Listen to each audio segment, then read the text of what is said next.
సమ్మేళనం కోసం వారు గురుగారి అయినటువంటి నాయక దృష్టి గారి యొక్క ఆజ్ఞానుసారం మానవాళి ఉద్ధారణ కోసం ప్రతి మానవుడు కూడా ఏకం కావాలి. ఇక్కడ కులాలకు మతాలకు అతీతంగా అందరూ దైవం ఒకటి అనేటువంటి దాని మీద నడిచి సద్గతిని పొందాలి అనేటువంటి భావనతో వారు ఎంతోమందికి కటాక్షం ఇచ్చి వారికి ఒక మంచి మార్గం అనేటువంటిది చూపించారు. అలాంటి మార్గ అన్వేషణలోనే ఈ ఆశ్రమ ఏర్పాటు కూడా జరిగింది.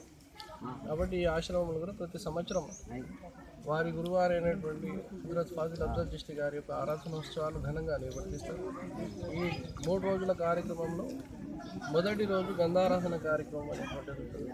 రెండో రోజు దీపారాధన కార్యక్రమం, ఈరోజు సమాప్త ఆరాధన పవిత్రమైనటువంటి ఖురాన్ గంధ పఠనం అనేటువంటిది జరుగుతుంది. ఏ కులమైనా, ఏ జాతి అయినా, ఏ మతమైనా దైవం ఒకటి అనేటువంటి ఇచ్చే సందేశం అనేటువంటిదే సూఫీయిజం. ఆ సూఫీయిజం ప్రతిపాదకని ప్రతి మానవుడు కూడా దైవం ఒకటి అనేటువంటి నమ్మి వారి యొక్క జన్మను సార్థకం చేసుకోవాలనేటువంటిది ఈ పీఠం యొక్క ముఖ్య ఉద్దేశం.